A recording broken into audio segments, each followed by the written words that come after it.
This is Where We Live on Connecticut Public Radio. I'm Lucy Nalpathanchel, broadcasting remotely. President-elect Joe Biden won't be in the White House for another month and a half, but when he arrives, he'll have to contend with multiple policies the Trump administration has pushed through since Election Day. Coming up, we'll talk with ProPublica reporter Isaac Arnsdorf about ProPublica's reporting that tracks Trump's so-called midnight regulations. First, we welcome back a Connecticut college student who got great news in November. Asma Rahimyar is a college senior at Southern Connecticut State University, and she's the school's first Rhodes Scholar. She's the daughter of Afghan immigrants who grew up in Fairfield, Connecticut. She now lives in Trumbull. Esma joins us now where we live. Esma, welcome back and congratulations. Thank you so much, Lucy. It's a pleasure to be here. Now, I think I spoke with you back in July, and we were talking about what it was like to finish up your college studying through the pandemic. And then you got this great news in November. So what was your reaction when you heard? It still feels quite surreal. So I was in my brother's room, which is the room I'm in right now, the only quiet room that we have in the house. And I found out that I had won the Rhodes about 2 Saturdays ago. And I remember not even waiting to run into the living room to tell the rest of my family. I just grabbed my cell phone and called my mom and told her the news. And to have this happen in the pandemic, so to have my life shape in such formative ways from the parameters of my household is, I think, unprecedented, but it's surreal. And also, I'm very grateful that I have the opportunity to be able to do this despite everything else going on in our world. So I have to ask, when you told your mom, what did she say? Not many words. I think it was an incoherent reaction on the other end, and it was rather incoherent on mine. A lot of tears from both of our ends, and there's still some when we've received calls from our relatives explaining the significance of this moment for my community as a whole. Now, most people have heard of the Rhodes Scholarship Program, but tell us what that means for you and what you'll be doing, because you're, I believe, one of 32 that were selected. Yes, I am. And so at Oxford, where I'll be receiving a full ride for my graduate studies, I'm hoping to pursue 2 master's degrees. So one in forced migration and refugee studies, and the other in global governance and diplomacy, with the ultimate objective of returning to the United States and pursuing either a law degree, a doctoral degree in comparative politics or international development, or perhaps both. There's wonderful programs that offer a joint JD PhD, and I think it would be nice to situate my more advanced studies within a multilateral context as provided by the British education system. Now, I mentioned at the start that you are the daughter of Afghan immigrants, and I wanted to find out a little bit more about your upbringing and how that may have played a role in what you want to study at Oxford. Everything that I am now and everything that I hope to be, I attribute to my parents and the way that they've raised me. As the first American-born child to Afghan immigrants, I've had such a yearning to be seen. And that yearning is manifested in so many ways throughout my life, whether that was when I was younger, wearing the largest red bows that I could find and standing up on coffee tables in the middle of crowded rooms to speak my mind. And then years later, trading red bows for microphones and podiums and speaking out about the significance of history and politics beyond the abstract and the nebulous, but rendered personal and direct. So concepts such as war and development and peace building, again, they often seem quite macro level, and by extension, they often seem quite nebulous and impersonal. But for me, war, politics, international development, the fields that I want to study, they've always felt very personal. And so I've shaped my voice as a tapestry of sorts, weaving together the stories that my parents have raised me on, stories about wartime, but also stories about peacetime. And I've also collected other details, not only about Afghanistan, but about our country too.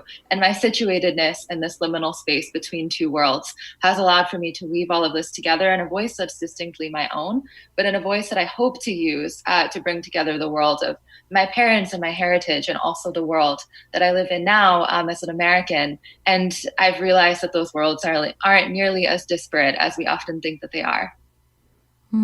So tell me more about your family's story. I understand your parents left Afghanistan as refugees. So tell us why and when did they move to the United States?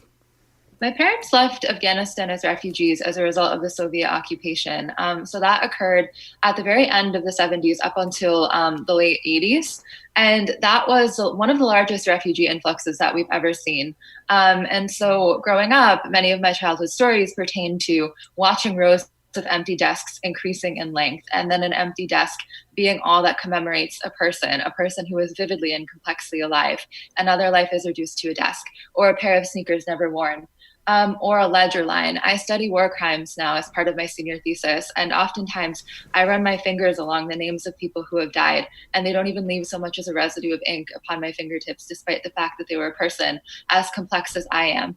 And so that legacy of loss simultaneously juxtaposed with life and vibrant life rendered through detail has always haunted me.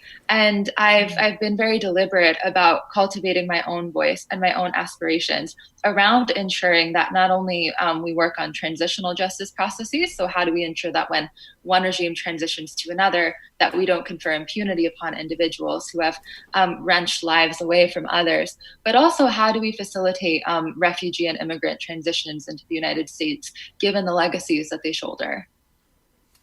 So then tell me more about your parents' personal experience as refugees and how that speaks to you, Asma. My parents spent quite some time as refugees in Pakistan and then ultimately came to the United States in 1997. And then I was born 2 years later. So my parents' experience as refugees involved raising both of my older brothers. They were both quite young when they moved to the United States, so their memories of being refugees are not very distinct. But my family was very fortunate to have my extended family around them. So it was a community that they brought from Afghanistan. And so even though they needed to leave behind photo albums and all of the little things that you don't think about bringing with you when you have to leave overnight, they had the warmth of community around them. And then when they came to the United States, they left their extended family behind too. So I don't have any extended family in the United States. And so I think that the challenge of being a refugee was not alleviated, but perhaps, again, juxtaposed with the warmth of community around you. And then here in the United States, my family has had many privileges, but that warmth of community, I think, is something that we feel very palpably, even though it's been quite some time since my family moved to the United States and became citizens. You're hearing Asma Rahimyar here on Where We Live. She's a senior at Southern Connecticut State University and the school's first Rhodes Scholar. You can join our conversation. Find us on Facebook and Twitter at Where We Live. So Asma, I understood you grew up in Fairfield, Connecticut. So what was that like for you? Again, you talked about your parents leaving a community behind and starting over. And I'm just curious about what it was like growing up in Fairfield. In Fairfield, we were one of the only, if not the only, Afghan family. And so my identity is multifaceted, as identities are. So being Afghan is one part of it, but it also does percolate into other aspects of who I am, including the cultivation of my voice. So as I alluded to earlier, when I was younger, I had such a yearning to be seen, particularly when I was really little, before I had become self-conscious about all of the ways in which I'm already hyper-visible. And so as I grew older, and I became more self-conscious, I think I folded into myself. And I remember there was a period of time in middle school and even early high school where I would either not go to the cafeteria at all, or when I would go to the cafeteria, I would bring like a big set of textbooks with me so that I could read those and get lost in that world instead of speaking to the people around me. But there came a point where I realized I have to cultivate my voice. I would be remiss if I didn't. And I need to cultivate it by weaving together the stories and the legacy that I've been raised with, but also the experiences that I get to live through every single day. I'm a collector of detail in some sense of the word. And when we get to see humanity in its unabashed form, and we get to collect that and shape our voice by way of it, we forge our voice on the premise of compassion. And that's something that I've always strived to do. And I think if I hadn't felt so alone in certain periods of my life, I wouldn't have been as deliberate about the shaping of my voice. And I don't think I would have used my voice in the ways I have in the years since. And so tell me about that moment when you found confidence, Asma. I mean, many of us can remember our years in junior high and high school where that self-consciousness comes through. But what was the moment where, again, you felt that you could build on your upbringing and who you are to have that confidence? Yeah, I think it's such an excellent question. And I've gotten asked this question quite a few times. And I tried to rack my brain. Was there one moment that served as the catalyst for everything else? Or one moment where I felt that my striving to be seen had really been fulfilled? And I think the truth is, I'm always afraid, and I always have been afraid. I think we all are. But over time, it's not as if my hands have stopped shaking. So I'll get behind podiums, my hands are shaking, and then I'll put my hands down beside the speech that I'm reading, and they'll still be shaking, but I can speak. And it's not speaking in spite of the shaking, but perhaps it's speaking because of it, speaking because you know that fear is the other side of passion, and we're afraid of things when we care about them, and being seen can be scary.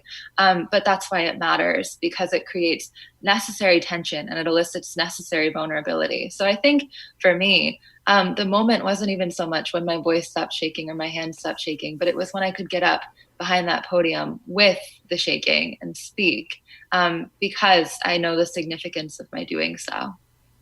I remember a public speaking teacher in high school, Asma, who told me something similar.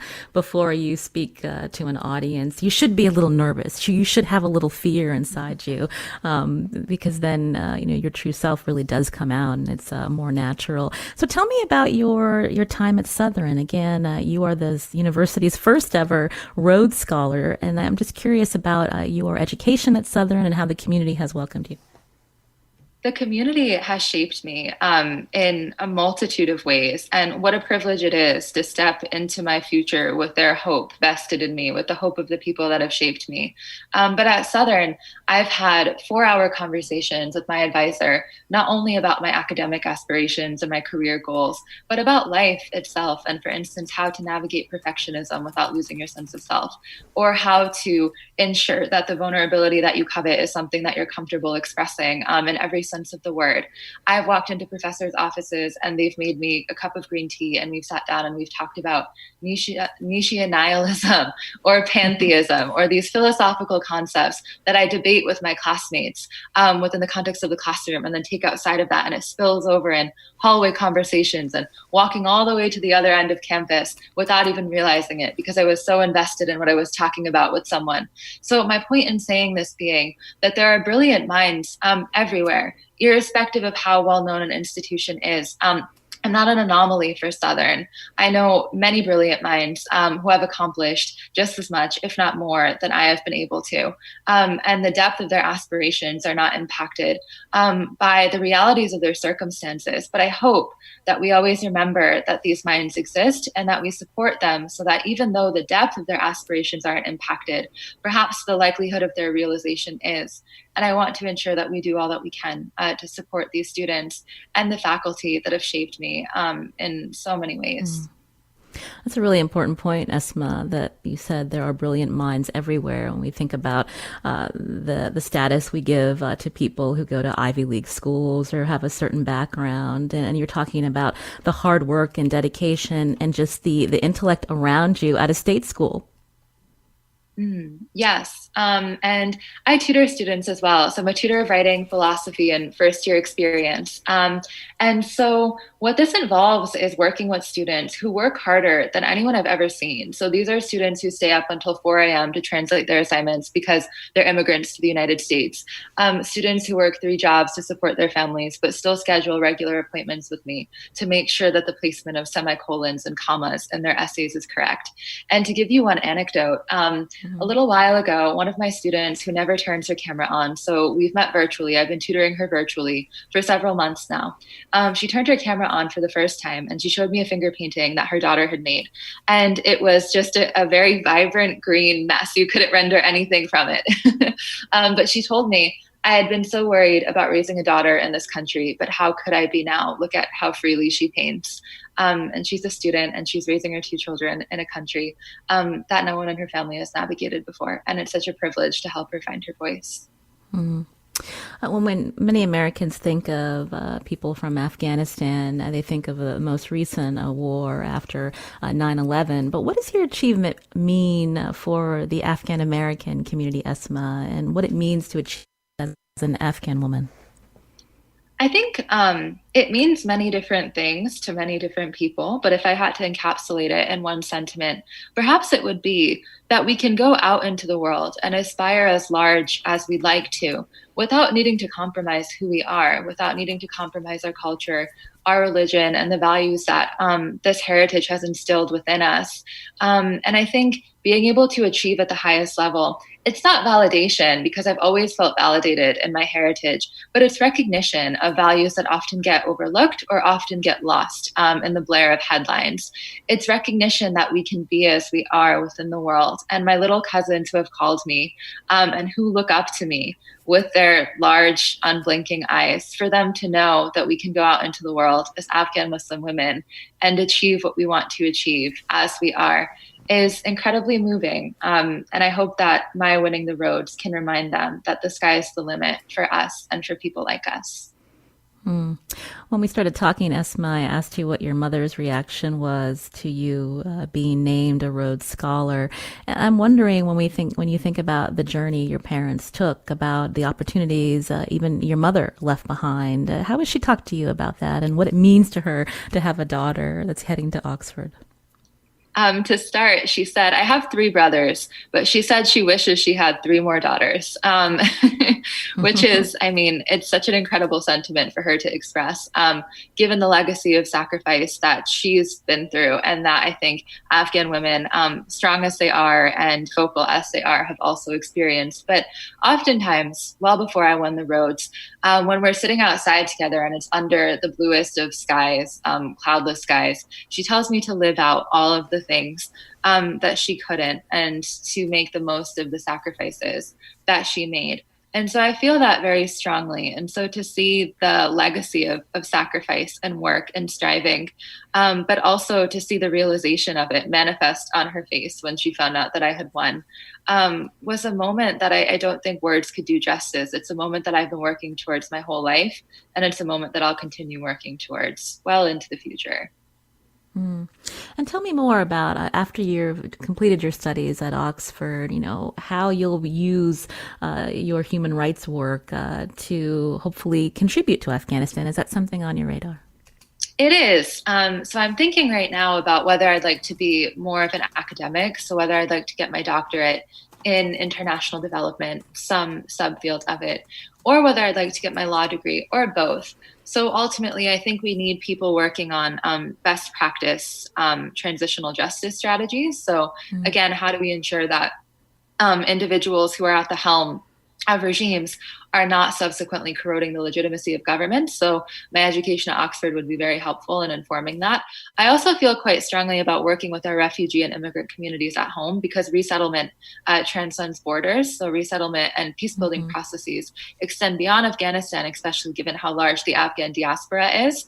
So facilitating immigration and refugee law and immigration and refugee resettlement in the United States, juxtaposed with my ambition to help rebuild Afghanistan and countries like it, will be aided by the education I've received in Oxford, but also in Britain, overseas, a country that has had a large role in Afghan politics for decades. I don't want to leave your father out of the conversation, Esma. I understand he's a frontline worker in this pandemic. Tell us what he does and what it has been like for him. Yeah, I appreciate you asking. So my dad is a physician.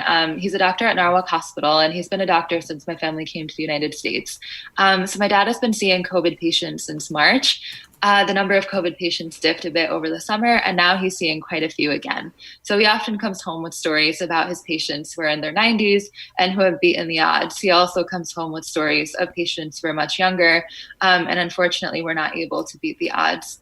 And so my dad has always been a witness of both life and death in its most visceral form, whether it's as a doctor or whether it's as an Afghan civilian living through the war. But that's instilled within him such a reverence for human life, as well as, interestingly, an unabashed optimism about what human beings are capable of.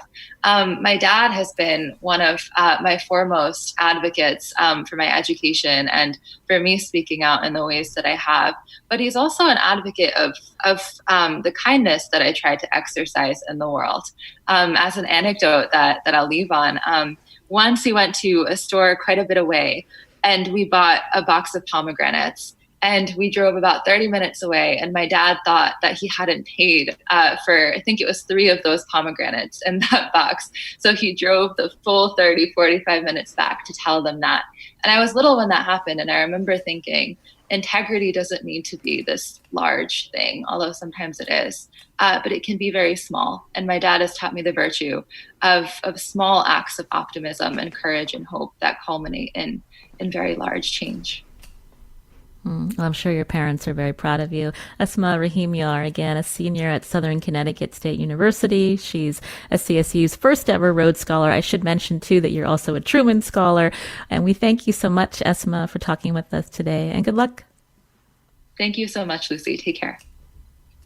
This is Where We Live on Connecticut Public Radio. I'm Lucy Nalpathanchel. Coming up, we talk to a ProPublica reporter about so-called midnight regulations that the Trump administration has focused on and trying to rush through before January 20th, when President Trump leaves the White House. You can join us too, 888-720-9677, or find us on Facebook and Twitter at Where We Live.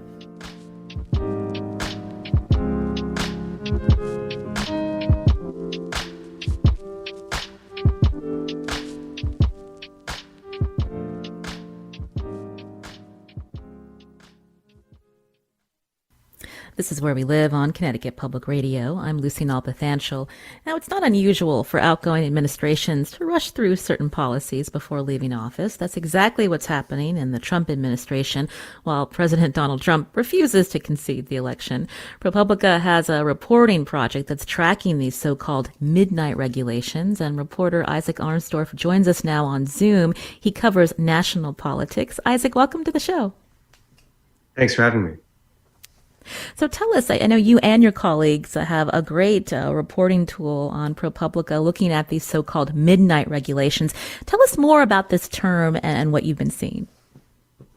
So the idea of a midnight regulation is it sort of happens at the 11th hour, and this is very typical in the final months of an outgoing presidential administration. It happened at the end of the Obama administration, as well as the Bush administration and the Clinton administration. And in some ways, it's natural to kind of have a crunch time before a deadline. I think that's something that everyone can relate to. But there's definitely a concern when this is happening in this context because 2 things. One is that if the regulations are being rushed in order to get under the wire, then they might not be as good policy making. And then the other concern is when it's happening after an election in this lame duck period, it might tie the hands of the incoming president who wants to move things in a different direction that a majority of the country voted for. So let's talk more about the point you made about whether this is good policy making. When we think about how agencies come up with rules and regulations, there's a certain public comment period. And what are we seeing with these midnight regulations in terms of what's being rushed through, Isaac? That's right. It's intentionally a very cumbersome process because there's supposed to be a high legal burden on agencies to justify why the regulations that they're proposing are needed and are the best policy. And what we're seeing here is that getting compressed. So, for example, it's typical to provide the public 60 days to weigh in on a proposal. And in a lot of cases, we're seeing that reduced to 30 days, which is just a way of trying to move things along faster. We're also seeing much shorter periods of review at the White House than is normal. And that's just another way of trying to speed these up and get them over the finish line, because a regulation that's still pending is very easy for a new administration to just kind of walk away from. But if a regulation gets finalized, then the new administration would have to start this long process all over again, which could take years to change through a new regulation. So give us some examples. I couldn't help but laugh at the showerhead example of one of these rules that's being rushed forward. But there are also some very serious ones that have ramifications on a lot of people when we think about the federal death penalty or what's happening with immigration law. So can you walk us through some of them, Isaac?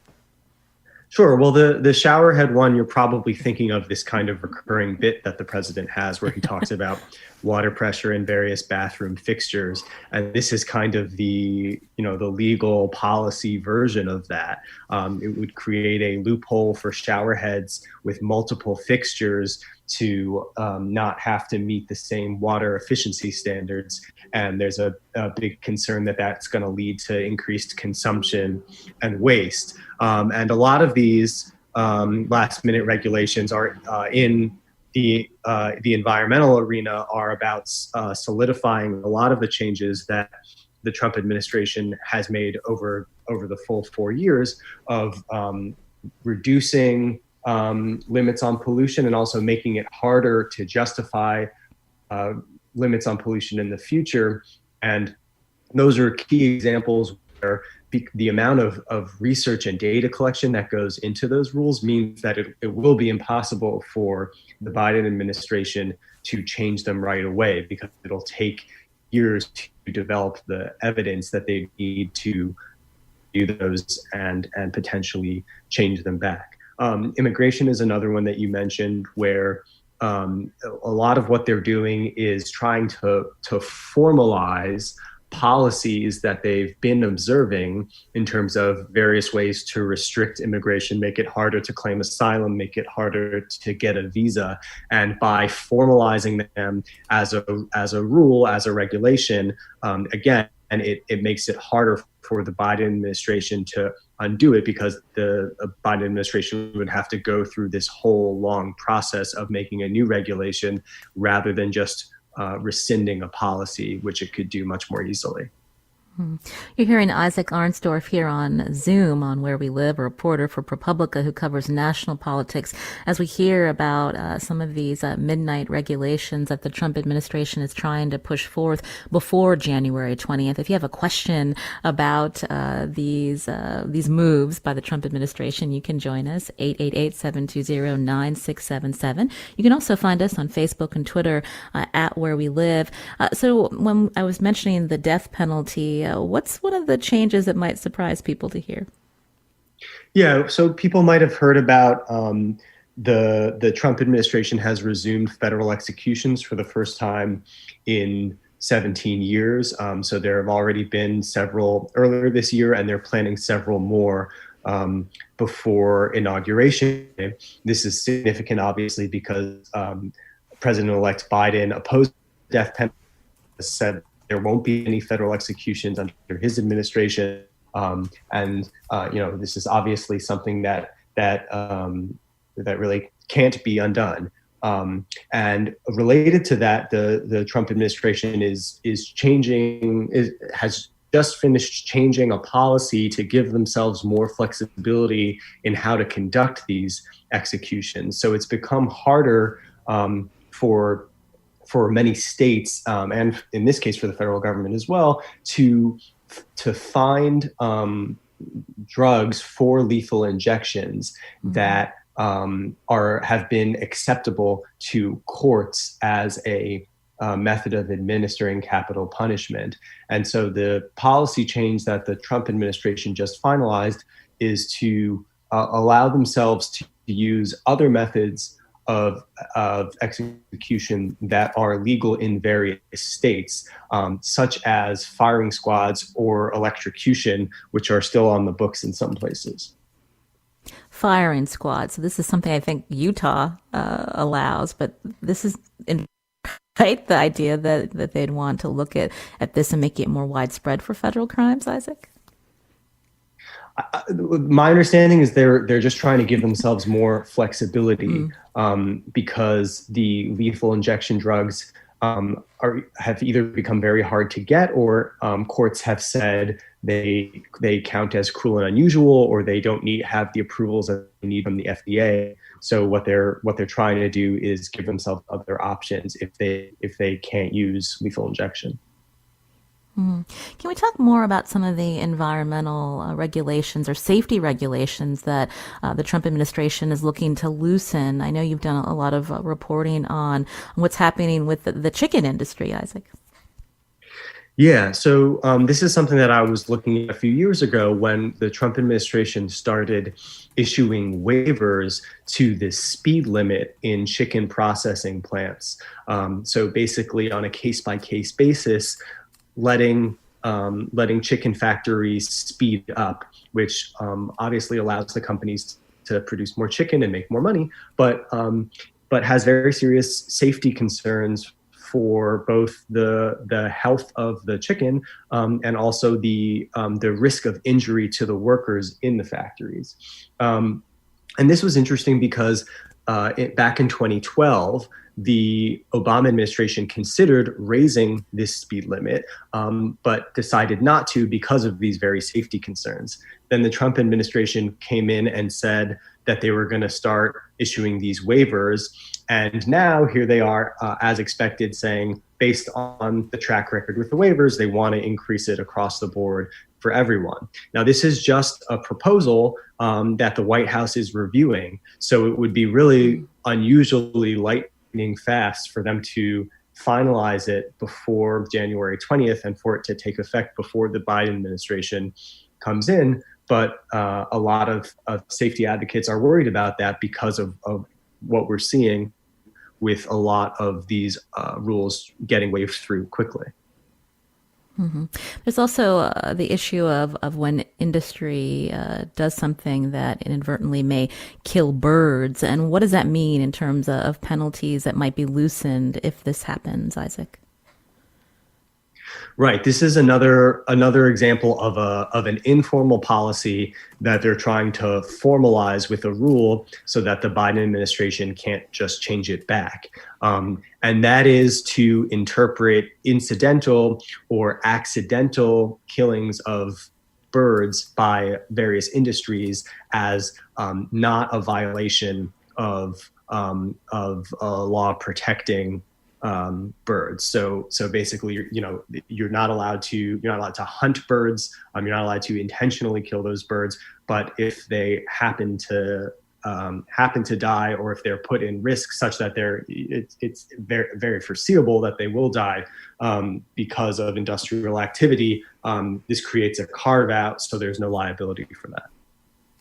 Can we talk more about who this benefits? In one sense, there may be industry or lobbying groups that are pushing forth these rule changes, Isaac, but you also wrote about how ideology tends to be burdensome to some industries in these rule changes. Can you give us some examples?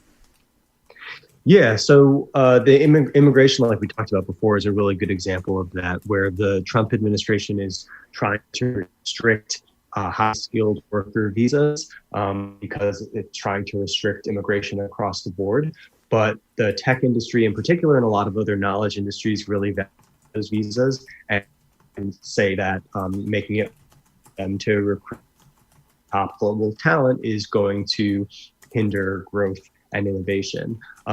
Another kind of interesting tension, I think, is, we talked about the shower heads earlier. There's a similar rule for clothes washers, again, creating a carve out for not having to meet efficiency standards. And this is one where the industry actually opposes that regulatory, because basically their position is, we already offer washing machines with a short cycle option, and it's not necessary to create a special category for that. But the Trump administration is still doing this, and it's supported by kind of small government conservative types who just across the board want less government regulation in the economy. Now, Isaac, you mentioned earlier that these midnight regulations or 11th hour policies, it's not uncommon for outgoing administration. So when we saw what happened with the Obama administration, how did Congress deal with some of the rule changes before his term ended? So there's something called the Congressional Review Act, which is a fast-tracked mechanism where a simple majority in both houses of Congress can repeal a new regulation. And the laws from the 90s, and it had only been used once until 2017, when Republicans controlled Congress and used it more than a dozen times to strike down midnight regulations from the Obama administration. So obviously this is a tool that Democrats would be eager to use on some of these Trump regulations, but whether they're going to be able to do that depends on who controls the Senate. So the outcome of these two Georgia runoffs, or if they're going to be able to get a few Republican defectors to get a simple majority in the Senate. I was thinking that there's so much attention on how the new Biden administration will roll out vaccine distribution. There's a lot of issues before the president-elect.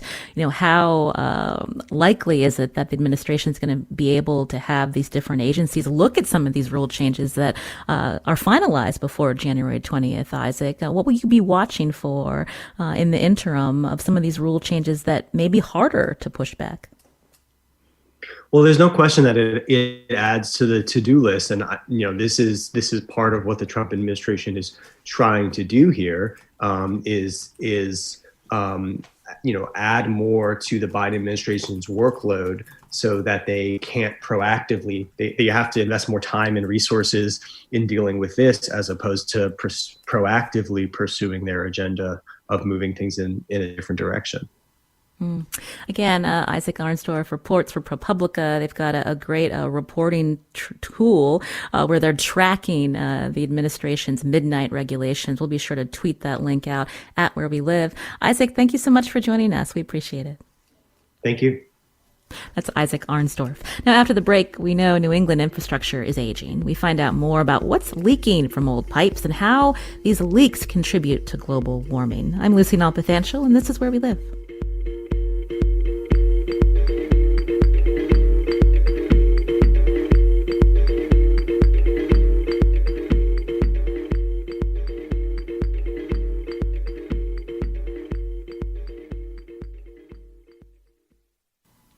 This is Where We Live on Connecticut Public Radio. I'm Lucy Nalpathanchel. We know carbon dioxide contributes to global warming, but another worrisome greenhouse gas is methane. And a recent study shows methane leaks are common in some Connecticut cities. Connecticut Public Radio's environment reporter Patrick Skahill covered this story recently, and he joins me now on Zoom. Hi, Patrick. Hi, Lucy. So I wanted to start off by this sentence from one of the people you interviewed in your story. Really jumped out at me. Here she said, methane is like carbon dioxide on steroids. So tell me more about methane here. Right. So as you were saying, we usually think of carbon dioxide, CO2, when it comes to climate change. But methane is really sort of the other greenhouse gas, right? It's colorless, it's odorless. Actually kind of add the smell into it later. If you smell, rotten eggs while you're walking down the street, we'll get more into that later because that's a methane leak. But methane is emitted during the production of coal, natural gas, and oil.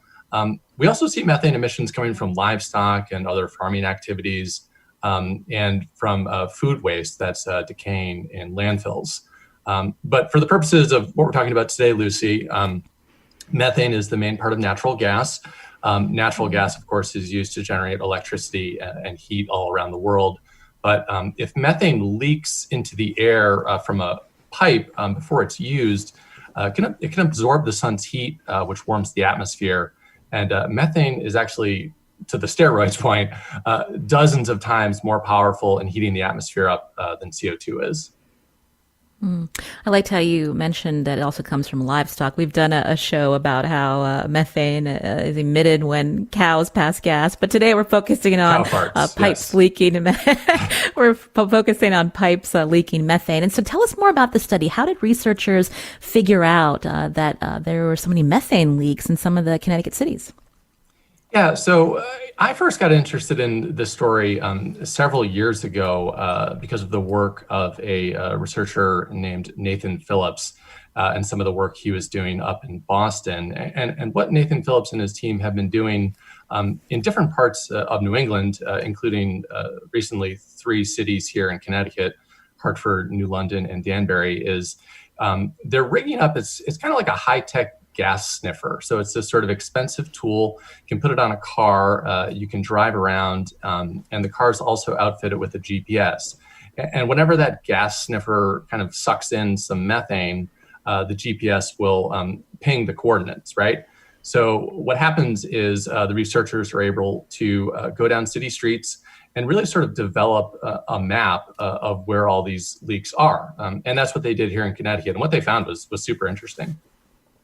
So tell us more about, so looking at Hartford alone, how much methane was leaking when you think about it used to heat homes? Yeah, so a lot. Tim Keyes, who was one of the study's lead authors, he actually had done some of this mapping work back in 2016 in Hartford. And when he did that, it was showing hundreds of previously unidentified leaks. When they did it again more recently, they found that those leaks were still there and still prevalent, really. And just to sort of quantify this, in Hartford alone, his team found enough methane leaking from pipes each day to heat more than 200 homes. And then, as we mentioned, they also looked at Danbury and New London. Leaks were found there as well. Wow, that's really startling. So I guess my next question is, what are utility companies doing about these leaks, Patrick?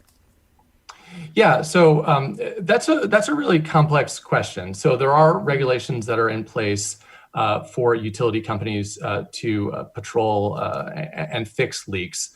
But a lot of those regulations are based on the utilities either policing themselves or individuals in the community reporting a leak.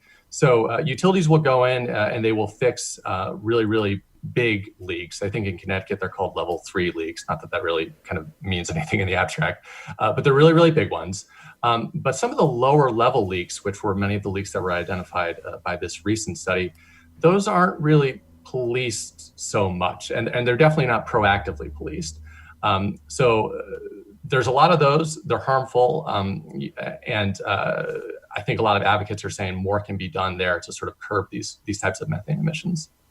You're hearing Patrick Skahill here on Where We Live on Zoom today, a reporter at Connecticut Public Radio covering science and environment, as we learn more about his recent story about methane leaks coming from old natural gas pipes in our state. You can join our conversation. Find us on Facebook and Twitter at Where We Live.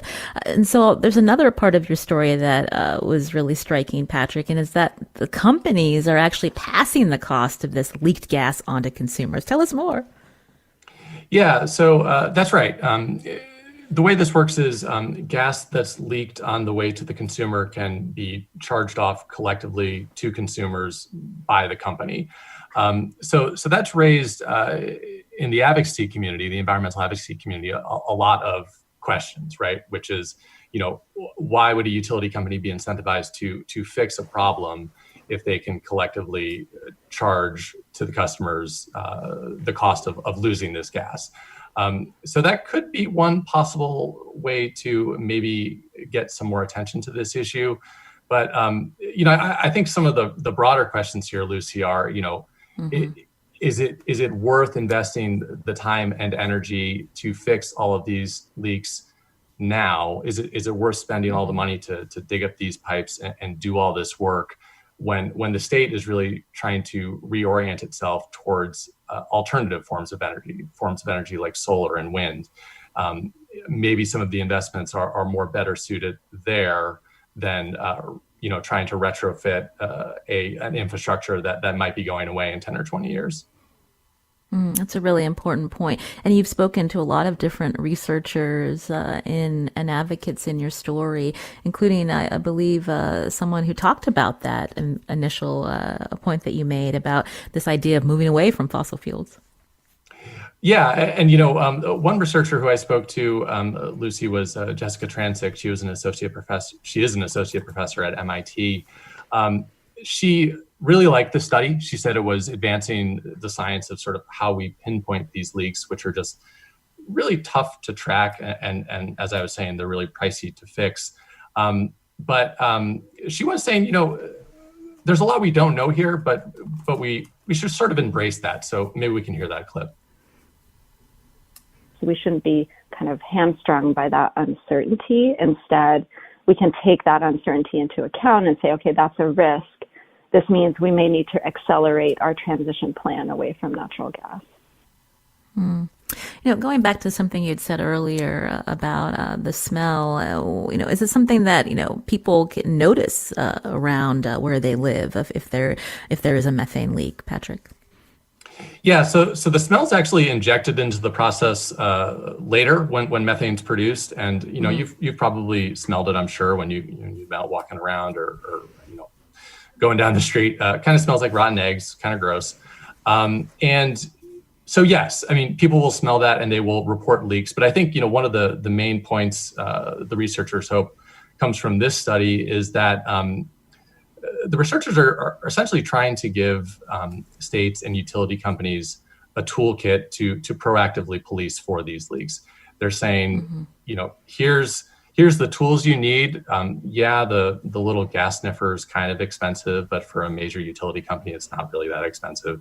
You can put it on a car. You can even put it on a bike. You can drive around. They're making the computer code open source for companies to process the data once they take it in.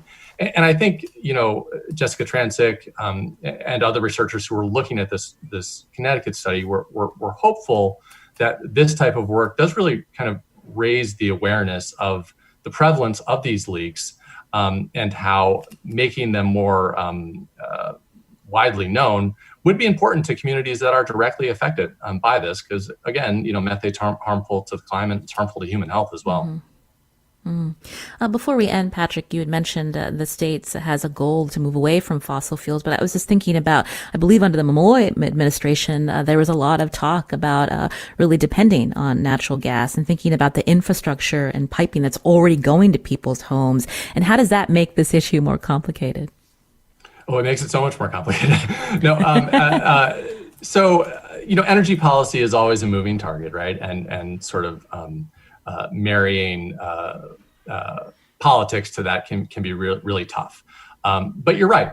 For years, the state had put forward that natural gas is a bridge fuel to a clean energy future. Recently, Katie Dykes, the head of Connecticut's Department of Energy and Environmental Protection, reversed course on that and said, natural gas is not the bridge fuel anymore. We need to get off it. We need to move to more cleaner types of fuel. So just getting back to the earlier point about, where do we want to spend the money? Do we want to spend the money fixing all these leaks? Maybe some of them, if they're really large and really problematic. Maybe we want to address leaks that are elsewhere on the supply chain, leaks that are happening when gas is actually produced, when it's fracked out of the ground, or leaks that happen when it's transmitted on large-scale pipelines across the U.S. So a lot of stuff is coming out of this just in terms of where we want to spend our money and what we want our priorities to be. But it'll be interesting to track sort of, how the politics does change on this as Connecticut moves forward. I should mention that the commissioner of the State Department of Energy and Environmental Protection, Katie Dykes, she's going to be on Where We Live later this month, and we'll be sure to talk with her about this. But I want to thank Patrick Skahill for joining us today. Talk about a really important story. I wanted to make sure that it was on your radar. Again, he reports on science and the environment. And we'll tweet out a link to his story about methane leaks at our website, wnpr.org/wherewelive, or on Twitter @wherewelive. Patrick, thanks for joining us today. Thank you. This is Where We Live. I'm Lucy Nalpathanchil. Today's show produced by Carmen Baskoff. Our technical producer is Kat Pastor. Coming up on Thursday, we're going to be talking about diabetes in our community. We hope you can join us.